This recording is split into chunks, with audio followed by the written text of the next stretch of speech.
Olá, muito boa noite. Começa agora o Consultor AgroMais. É hora de conferir o fechamento dos mercados agrícolas e financeiros nesta quarta-feira, véspera de feriado aqui no Brasil. Quinta-feira agora feriado, sexta-feira volta ao normal. Amanhã não funciona bolsa de valores aqui no Brasil, nem a B3, nem os mercados de câmbio, em função do feriado desta quinta-feira. Tudo retorna ao normal na sexta-feira, portanto, um feriadão aqui, mas quebrado no meio, na sexta-feira. A gente começa o programa desta quarta-feira conferindo os indicadores do mercado financeiro. O dólar voltou a despencar nesta quarta-feira, queda de 1,2%, R$ 5,08, ou seja, está se aproximando dos 5, tem gente que acredita que pode cair abaixo de 5 já. E, é claro, isso tem impacto direto aqui nos preços agrícolas, aqui no nosso mercado interno, que é composto basicamente das cotações das bolsas internacionais e transformado aqui em reais pela cotação do nosso câmbio, nosso dólar. E, como a gente está vendo aqui, está caindo, 5,08. Índice Bovespa na B3 fechou em alta hoje, 1,0%. A atração de dólares aqui para o mercado interno, está entrando muita moeda estrangeira aqui, isso está tendo esse efeito duplo. Derruba o mercado de câmbio, em compensação, aumenta, eleva o mercado de ações. Para essas ações são de entrada, inclusive, e principalmente investidores estrangeiros aqui, valorizando o índice Bovespa, que bate recordes sucessivos praticamente todos os dias, se aproximando dos 130 mil pontos, como a gente vê no nosso gráfico. Lá fora, bolsa de Nova York, o índice Dow Jones fechando leve alta de 0,1%. Petróleo deu uma outra disparada hoje, subiu 1,6% em Nova York, 1,5% em Londres. O petróleo tipo Brent já ultrapassando a casa dos $71 o barril, 71,30 em números redondos no fechamento dos negócios do dia no mercado do combustível. Mercado de ouro com alta, 0,3%, $1.911 a onça Troy.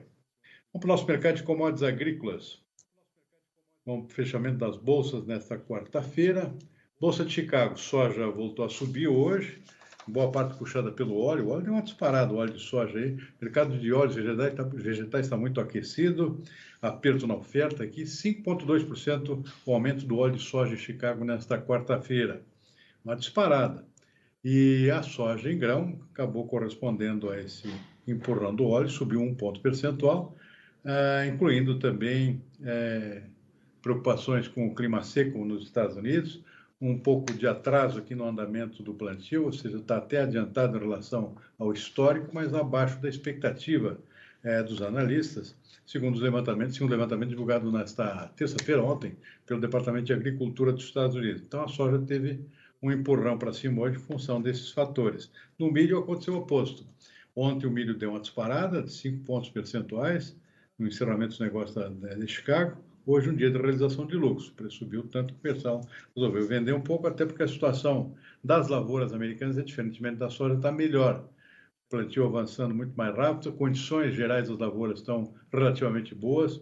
Segundo o SI, 76% das lavouras americanas de milho estão em condições boas ou excelentes, ou seja, é um índice bastante expressivo, mais de 3/4, portanto, das lavouras. Trigo fechou em leve queda, 0,7%, comportamento misto, na verdade. Os primeiros contratos fecharam em queda, basicamente refletindo aqui condições de safra de inverno negativas, safra de inverno fechando aqui com queda, safra de primavera fechando com alta.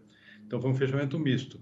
Contratos mais distantes, referentes à safra de primavera, que está em plantio ainda, refletindo preocupação com o clima está um pouco mais complicado lá no norte dos Estados Unidos, clima seco, deu suporte aos contratos mais distantes, contratos futuros mais distantes, referentes ao trigo primavera. Já o trigo de inverno já está aqui em fase final, em condições boas, isso refletiu negativamente nesse preço que a gente está vendo aí, que essa queda é 0,7%. Arroz de Chicago fechou estável. Vamos em frente com Bolsa de Nova York. Algodão fechou em leve queda, com dia de realização de lucros hoje, queda de 0,2%, nada muito significativo. Café arábica em Nova York fechou com leve alta, na verdade com um dia de muita volatilidade. Café andou pelos dois lados da tabela aqui, acabou fechando com esse saldo positivo, embora pequeno. ainda refletindo preocupação com o clima aqui no Brasil. O clima seco ainda preocupa aqui para a safra brasileira, tanto a atual quanto a futura. O robusta subiu mais, 0,6%. E o açúcar aqui caiu um pouquinho. Temos um dia de consolidação, de correção nesta quarta-feira, depois das altas recentes. Fechou com leve queda de 0,1%. Mas segue aqui no Brasil também a preocupação com o clima para a nossa safra de cana-de-açúcar. Também faltando chuvas mais importantes, mais suficientes aqui para o desenvolvimento das lavouras de cana na região centro-sul brasileira. O que mais? Vamos finalizando aqui com o suco de laranja, subiu um pouco hoje em Nova York, 0,4%. Cacau fechou estável. Boi gordo aqui no mercado futuro da B3 caiu um pouquinho, 0,2%, mas segue firme no mercado físico. E o dólar, conforme a gente já viu no início, uma queda de 1,2%. Muito bem, vamos em frente. Nós temos um convidado hoje para falar de crédito agrícola, de plano safra, que é Ademiro Vian, diretor da SEGES Agronegócio, ele que já está na linha, já está disponível para a nossa conversa já. Ele foi diretor também da FEBRABAN e é especialista em crédito rural. Ademiro Vian, muito boa noite, muito obrigado por nos atender mais uma vez aqui no nosso Consultor Agromais. Ademiro, nós temos dois assuntos. Primeiro, essa expectativa aí com relação ao novo Plano Safra, que está bem atrasado, por sinal, já devia ter saído, coisa está um pouco enrolada, não se sabe se vai ter dinheiro suficiente. E um outro assunto que a gente vai conversar é sobre a aprovação no Congresso, a derrubada dos vetos do presidente Jair Bolsonaro ao FIAGRO, que é aquele fundo para financiamento agrícola, que na primeira, com os vetos lá, se tornou desinteressante. Você mesmo nos disse isso aqui numa outra entrevista. Parece que agora a coisa voltou a ser interessante, mas depois você vai nos dizer se isso é verdade mesmo ou não. Ademiro, muito boa noite. Vamos conversar pelo Plano Safra. Como é que você está vendo a perspectiva do que vai ser anunciado, o que falta, o que pode ser agregado? Qual é a sua percepção sobre o novo Plano Safra? Muito boa noite. Boa noite, Omar. Boa noite a todos. O Plano Safra não vai ter novidades. O Plano Safra, o governo, hoje, inclusive, participei de uma reunião, né? De uma audiência pública, né? Lá na Câmara dos Deputados para tratar desse assunto, com representantes do Banco Central e do próprio Ministério. E ambos, né, disseram que não haverá nenhuma novidade, ou seja, volume de recursos praticamente vai ser o que está aí, vai crescer muito pouco, vão priorizar muito o dinheiro que tem, né, e que é escasso, né, para investimentos, né, e priorizar também pequeno e médio produtor rural. Então, esse Plano Safra vai ser bastante singelo, né? E vai o dinheiro que tem, já estão fazendo aí as contas para ver o quanto que vão conseguir para equalizar a taxa de juros, que ainda não se sabe, tá certo? Mas o que tiver vai ser para pequeno e médio produtor e basicamente para investimentos, Josimar. Nenhuma novidade além dessa, talvez aí um pequeno aumento na taxa de juros.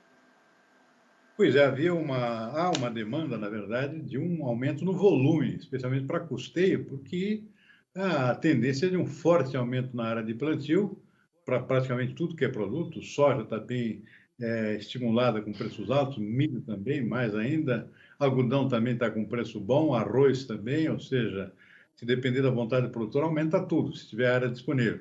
E isso precisa crédito. Além disso, o custo de produção aumentou muito. Se fala em 30% na safra passada para essa. E aí, não vai faltar dinheiro, Ademiro? Olha, faltar dinheiro, não. O que vai ter é um dinheiro mais caro. Isso sim.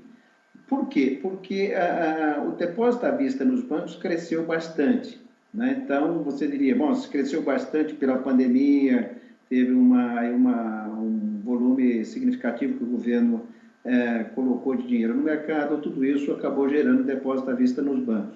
Consequentemente, isso deveria, né? Isso virá aplicações em crédito rural, porque tem uma parte disso, 27,5% da média disso vai para crédito rural. Só que na outra ponta, gera-se esse depósito à vista, mas o governo baixa o percentual da aplicação dos bancos, de 27,5% para 25% a exigência a partir de 1º/7. Então, no fundo, Silmar, vai ter sim um pequeno aumento, mas pequeno aumento no depósito à vista dos bancos, que é a famosa agibilidade de crédito rural, tá? Para custeio, tá certo? Mas isso é para capital de giro. A outra parte, que é de investimento, aí vem via BNDES e equalização de taxas, que ainda não se tem exatamente a dimensão do quanto que vai ser possível aplicar. Mas eu não tenho nenhuma boa notícia no seguinte sentido: olha, aumentou bastante o custo de produção, então tem que aumentar o volume de recursos para poder, pelo menos, ter o mesmo volume de financiamento da safra passada. Isso não vai acontecer. Nós não teremos um volume de recursos que vá cobrir, ou pelo menos vai acompanhar o crescimento do custo de produção. Longe disso. E além disso, além do custo de produção, também nós estamos com todos os limites, né, de financiamento congelados aí há anos, né? Por exemplo, o pequeno produtor está aí com a renda de R$ 415 mil bruta ano, já algumas safras que não é corrigida.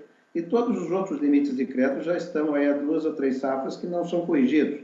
Então, você tem o custo de produção, você tem uma série de custos de insumos, etc., que deveria ter uma correção também no volume de recursos, pelo menos para que a gente conseguisse financiar os mesmos produtores nos mesmos volumes de crédito, ou seja, em termos percentuais, pelo menos, de safras passadas. Mas isso, a meu ver, pelo que eu vi hoje, que eu estou acompanhando, venho acompanhando isso sempre, você sabe que eu acompanho isso, vamos dizer, esse é o meu dia a dia, não vai acontecer. Equalização das taxas de juros. Segundo o número que eu vi, acho que foi uma pedida da CNA, eles falam em 13 bilhões. Onde é que vai se conseguir isso? Não, longe disso, não vai ter esses 13 bilhões, não. 6, 7, quando muito, tá certo? Não teremos esse volume de recursos. 13 bi seria repetir o que tivemos no ano passado e ainda acrescentar mais um valor. Isso longe, não tem orçamento para isso, dificilmente isso se conseguirá. Se tivermos o mesmo volume do ano passado, já poderemos dar por satisfeitos. Seguro agrícola.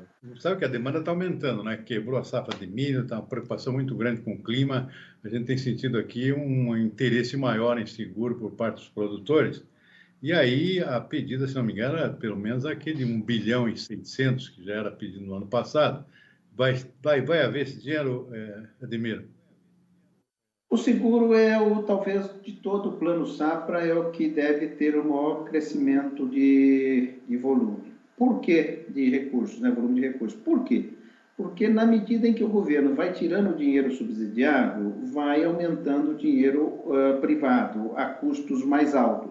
Então, ele tem que, de uma certa forma, tentar calibrar, porque se o produtor perder uma safra como está perdendo agora e para frente perder safras também, teremos aí, criaria-se uma bolha de inadimplência muito alta, né? Então, em vez de turbinar o crédito, de colocar dinheiro na equalização de taxas, de juros e outras, né? O governo está aí empenhado em aumentar o volume de recursos para o seguro. Então, o seguro, sim, deveremos ter aumento no volume de seguros, mas talvez não 1,5 bilhão, 1 bilhão e 600, que é o que se pedia. Tá? Mas teremos, sim, dinheiro para o seguro igual ou maior do que o ano passado, a safra passada. Perfeito. Bom, o outro assunto que eu gostaria de ver a sua opinião, o Ademiro, é a questão do Fiagro. Parecia que estava morto, ressuscitou agora no Congresso. Será que agora vai? Você tinha uma avaliação muito negativa sobre o Fiagro, mas porque tinha aqueles vetos do presidente lá que praticamente inviabilizavam o interesse nesse fundo. E agora? Então, o Fiagro, ele são fundos de investimento, né, em direito creditório do agronegócio. E, Silmar, fundos, quando você fala em fundos, em títulos, ele depende muito da boa vontade do sistema financeiro, dos gestores de fundos. Então, para que um fundo ele seja bem atrativo para o investidor, ele tem que ter uma taxa de juros paga pelo tomador, que é o produtor, alta. Então, o Fiagro, sim, teremos o Fiagro, mas ele é meramente, a meu ver, um complemento das linhas de crédito que tem aí para alguns setores, e setores, por exemplo, de médio e grande produtores, tá certo? O FIAGRO não é um instrumento adequado e acho que nem quem fez, quem trabalhou nessa elaboração dessa lei pensou que fosse um produto para o pequeno produtor. FIAGRO é para médio, grande, operações especializadas, para operações estruturadas. Isto vai ter operações nesse sentido, mas não imagine que será uma solução para o financiamento agrícola a taxas de juros mais baratas. Longe disso. Todo o dinheiro que vem de fundos vem mais caro do que você toma no banco diretamente. Se você tem uma garantia para oferecer, acaba saindo no fundo mais caro do que o financiamento diretamente no banco, tá certo? Então, eu vejo o FIAGRO simplesmente como uma opção, né, aí para alguns segmentos, para algumas estruturações, mas não como uma ferramenta, uma linha de crédito que tenha fluidez e que tenha o alcance nacional, o alcance, esteja ao alcance dos produtores lá na ponta, na agência bancária, até porque ele não é oferecido em agência bancária, e bancos, talvez muito poucos, ou somente esses bancos mais especializados, é que terão algum fundo dessa natureza. Tá? Eu, toda vez que fala de fundo, eu como sou conhecedor desse sistema, Silmar, fundo, você tem 2 pontos para simplificar para o nosso telespectador, é o seguinte, o investidor ele tem interesse em colocar num fundo para ter a maior rentabilidade, certo? Então, tem que ter atratividade. Então, tem 2 pontos, maior rentabilidade para o investidor e liquidez, segurança, né? Risco. Baixo risco e maior rentabilidade para o investidor. Quem vai pagar isso? Quem vai pagar isso é quem está tomando dinheiro. Quem está tomando dinheiro é o produtor. Então, isso significa, para quem quer baixo risco e alta rentabilidade, do outro lado tem um que está pagando alta taxa de juros e oferecendo boas garantias, né? Então, isso ele faz diretamente no banco, ele não precisa ir até um fundo, né? E lembrando que no fundo tem os administradores, tem a taxa de administração, um fundo custa muito caro para montar um fundo e gerir um fundo. Então, um fundo não se monta assim da noite para o dia. Fundo é uma operação estruturada, talvez até mais complexo do que você fazer um CDCA, por exemplo, né? Então, essa é a minha visão de um fundo. É uma estrutura, sim, que vem, já tem mais de 4 mil fundos no Brasil, tá? Mas não é um instrumento como, às vezes, muitas lideranças passam a impressão para o produtor de que é a solução, estão criando soluções assim que vai irrigar o mercado, que tem muito dinheiro para o mercado. Não, não é bem assim, não. Longe disso, e daqui a um ano você pode me cobrar isso, que você vai ver que saíram alguns fundos e que a taxa de juros na ponta vai ser bastante salgada. Eu conheço um pouco desse riscado. Vou concordar plenamente com você. Muito bom.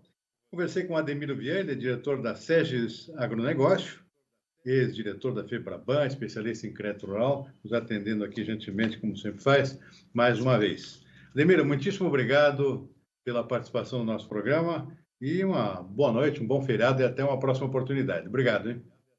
Obrigado a você, Silmar. Boa noite. Boa noite. Muito bem, vamos em frente com o nosso consultor AgroMais. Hora de dar uma conferida rápida aqui no nosso mercado físico. Já tem o fechamento da soja aqui no dia de hoje. Mercado interno, Porto de Rio Grande, 171,50. O mercado caiu um pouquinho hoje, até porque, mesmo com a alta em Chicago, nós tivemos aqui, é bom lembrar, uma despencada do câmbio. O dólar caiu muito hoje, isso acabou forçando os preços internos para baixo. Está acontecendo praticamente todas as commodities. Então, caiu aqui no Porto Rio Grande. Paranaguá ficou estável, 173 por saca. No interior de Passo Fundo, Rio Grande do Sul, queda de R$ 3,00 para 1,67. Em Cascavel, no Paraná, ficou em 168,50, estável. Rondonópolis, no Mato Grosso, caiu R$ 2,00 para 1,64, R$ 164,00 por saca de 60 quilos. Boi no mercado futuro caiu um pouquinho, no mercado físico estável. Tem aqui cotação em São Paulo, capital, R$ 317 arroba, sem alterações em relação ao dia de ontem.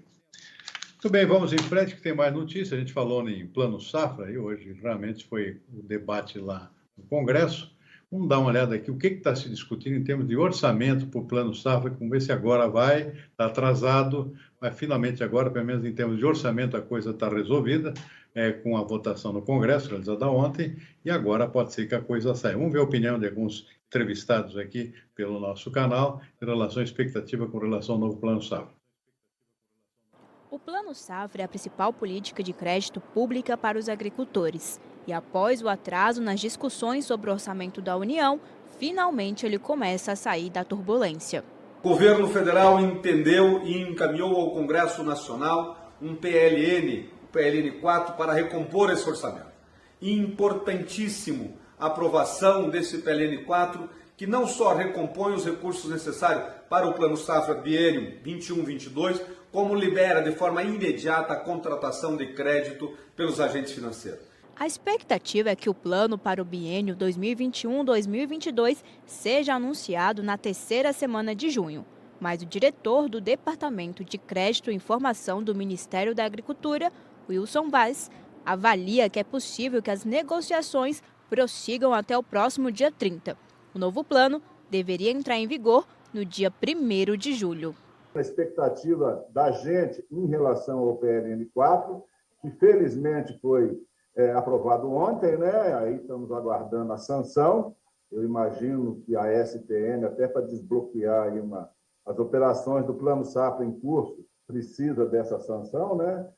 Para autorizar a reabertura das contratações com recursos equalizados, onde nós temos aí, né, para serem contratados ainda com recursos equalizados, cerca de 9 bilhões e 500 milhões de reais, né, do Plano Safra 2021. E aí abriu também, né, a possibilidade da gente pegar e conseguir a área econômica, né, nos dar aí um orçamento para trabalhar nesse Plano Safra. Para o deputado Zé Silva, é preciso ter mais previsibilidade para dar segurança jurídica para os investidores e produtores. Em todos os setores da economia brasileira, quando você vai fazer um empreendimento, você precisa ter segurança jurídica e previsibilidade. A safra está para ser plantada e até hoje nós não tínhamos nem recurso e agora não sabemos as regras para a próxima safra. Isso não é o problema desse governo, até porque a ministra Tereza Cristina conhece muito bem, porque ela é técnica, ela é produtora, ela conhece muito bem das políticas públicas. Mas o Brasil precisa resolver essa questão de todo ano fazer o lançamento de um plano safra. É preciso ter um planejamento de médio e longo prazo, pelo menos a cada 5 anos, e todos os anos só adequar de acordo com a realidade econômica e também do cenário nacional e internacional do agronegócio. Enquanto o Plano Safra segue em discussão, entidades do setor defendem mais investimentos, em especial na armazenagem de safras.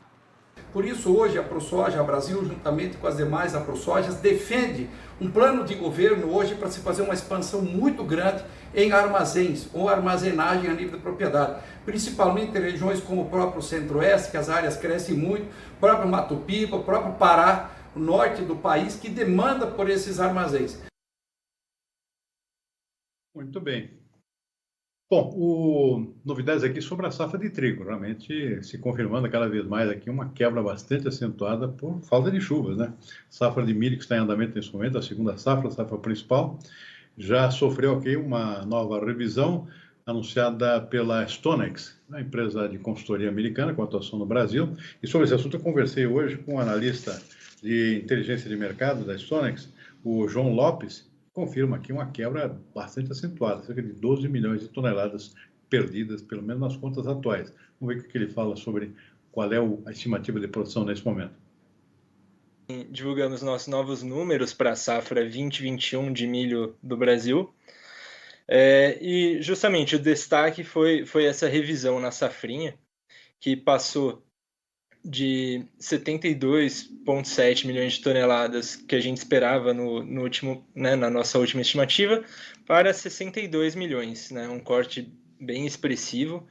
E essa redução foi causada justamente pelo clima adverso, né, o baixo nível de umidade, que basicamente todo o centro-sul brasileiro enfrentou entre abril e meados de maio, que acabou prejudicando bastante a produtividade dos milharais nessas regiões.